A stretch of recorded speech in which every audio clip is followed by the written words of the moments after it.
যুবদল নেতা গোলাম কিবরিয়া হত্যাকাণ্ডে বিক্ষুব্ধ নেতাকর্মীরা। সংগঠনটির শীর্ষ নেতাদের অভিযোগ, নির্বাচন বানচালের ষড়যন্ত্র অংশ হিসেবেই এই হত্যাকাণ্ড। অন্তর্বর্তী সরকারের দুর্বলতার কারণেই দেশে মবক্রেসি চলছে জানিয়ে কিবরিয়া হত্যাকাণ্ডে জড়িতদের গ্রেপ্তার ও বিচারের দাবি তাদের। রুদ্র রফিকের রিপোর্ট। পল্লবী থানা যুবদলের সদস্য সচিব গোলাম কিবরিয়ার নৃশংস হত্যাকাণ্ডের প্রতিবাদে জাতীয়তাবাদী যুবদলের এই মিছিল। দীর্ঘদিনের রাজপথের সহযোদ্ধাকে হারিয়ে ক্ষুব্ধ সহকর্মীরা।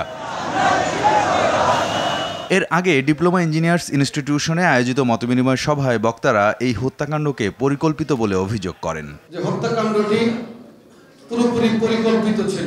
নির্বাচনের পরিবেশ নষ্ট করার জন্য যারা ষড়যন্ত্র করছে, যারা গোলাম কিবরিয়াকে হত্যা করেছে, অনতিবিলম্বে তাদেরকে গ্রেপ্তারের দাবি জানাচ্ছি।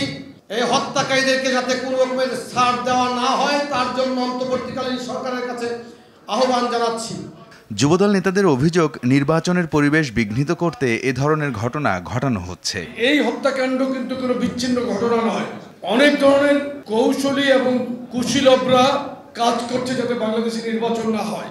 এই মবক্রেসির মাধ্যমে বাংলাদেশকে অশান্ত করে নির্বাচনকে বাধাগ্রস্ত করার একটি প্রক্রিয়া কোনো মহল থেকে উস্কে দেওয়া হচ্ছে। অন্যদিকে নিহত গোলাম কিবরিয়ার পরিবারকে সমবেদনা জানান বিএনপি নেতা আমিনুল হক। এ সময় তিনি দোষীদের সর্বোচ্চ শাস্তির দাবি জানান। যারা এটার সাথে জড়িত আছে তাদেরকে যাতে দ্রুত আইনের আওতায় এনে তাদেরকে অ্যারেস্ট করে যাতে তাদের বিচার কার্য সম্পন্ন করা হয়, কারণ আমরা এই ধরনের হত্যাকাণ্ড আর কখনো দেখতে চাই না। সোমবার সন্ধ্যায় মিরপুরে একটি দোকানে ঢুকে গোলাম কিবরিয়াকে গুলি করে হত্যা করে দুর্বৃত্তরা। রুদ্র রফিক, RTV, ঢাকা।